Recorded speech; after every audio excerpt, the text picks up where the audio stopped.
জঙ্গলমহলের জল, জমি, জঙ্গল, মাটি, বালি, পাথর লুটের প্রতিবাদে এবং ভূমি দপ্তরের চরম দুর্নীতি ও সাধারণ মানুষের হয়রানি রুখতে ঝাড়গ্রাম জেলা শাসক কার্যালয়ের প্রাঙ্গণে ঝাড়গ্রাম জেলা আদিবাসী কর্মী সমাজের পক্ষ থেকে অবস্থান বিক্ষোভ ও ডেপুটেশন কর্মসূচির আয়োজন করা হয়। 2015 সালে দিদি পাট্টা দিয়েছেন স্বাধীনতা চলে, এখন আমাদের জায়গা চিহ্নিত করে দেওয়া হয়নি।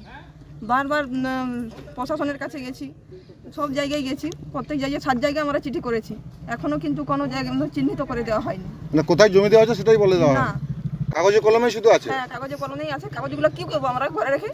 দিদি যেমন ভাবে দিয়েছেন সেরকম ভাবে ফেরত নিয়ে নেব।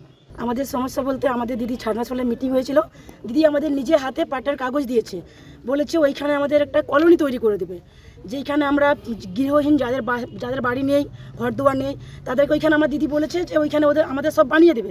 কিন্তু 2010 সাল থেকে এখনও এত বছর হয়ে গেল আজকে, এখনও দিদি আমাদের কিছু ব্যবস্থা করে দেয়নি। অতএব ওইখানে কোনো পাট্টা আমাদের দিয়েছে, কিন্তু আমাদের জায়গাও চিহ্নিত করে দেয়নি। আমরা দিদির কাছে চাই, দিদি আমাদের চিহ্নিত করে দোক, আমাদের জায়গা আমরা ফেরত চাই। ওই কর্মসূচিতে উপস্থিত ছিলেন ঝাড়গ্রাম জেলা আদিবাসী কর্মী সমাজের জেলা সভাপতি তরুণ মাহাতো সহ অন্যান্য নেতৃত্বরা।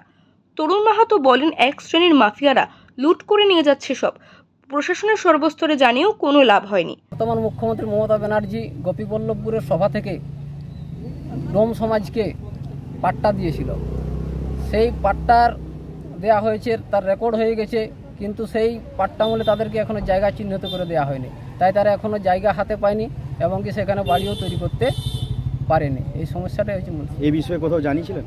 হ্যাঁ, সমস্ত জায়গায় এখানে জানা হয়েছে। কোনো সুরা হয়নি? না, কোনো সুরা হয়নি। এখন ঝাড়গ্রাম রক্ষা করার দাবি জানিয়ে জেলার জেলাশাসক সুনীল কুমার আগরওয়ালের কার্যালয়ের সামনে অবস্থান বিক্ষোভের পাশাপাশি ডেপুটেশন দেয় গ্রামবাসীরা।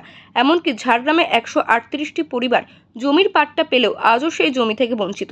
এটা তো হতে পারে না, পাট্টা দেওয়া হয়, জমিটা আগে ঠিক করে দিয়ে কোন জমির উপর কাকে পাট্টা দেবে, তারপরে আগে জমি পরে পাট্টা। পাট্টা যখন পেয়েছেন তার জমি ওদেরকে দেখে দেওয়ারই কথা। তারপরে যদি এরকম কিছু থাকে কেউ যে জমি পায়নি বা তাকে দেখানো হয়নি, সে আমাদের কোনো দেখে দেওয়া যাবে, কোনো সমস্যা নেই। বিভিন্ন দপ্তরে তারা ঘুরে বেড়াচ্ছে, আমার কাছে আসেনি, আমরা দেখে নিচ্ছি। কথা আছে, ডিটেলসটা দিন আমাকে, আমরা দেখে নেব। ঝাড়গ্রামের জিতুশোল এলাকা আমাকে ডিটেলসটা দিন, আমরা দেখে নিচ্ছি। আমাদের যে স্থানীয়, আমাদের জল, জঙ্গল, জমি সমস্ত কিছু থাকা সত্ত্বেও আমরা কিন্তু পরাধীন। এটাই আমরা লড়াই করতে চাইছি। মুখ্যমন্ত্রী কাগজে কলমে আমাদেরকে সব কিছু দিয়ে দিল, অথচ আমাদের কোনটা জমি আর আমাদের কোনটা জায়গা, আমরা কোথায় থাকবো? আজ আমরা গৃহহীন, আজ আমরা ভূমিহীন, আমরা আজ গাছতলায় বসবাস করছি, ভাঙা বাড়িতে বসবাস করছি। এইটার জন্যই আমরা আজকে মূল অবস্থান বিক্ষোভ চাইছি।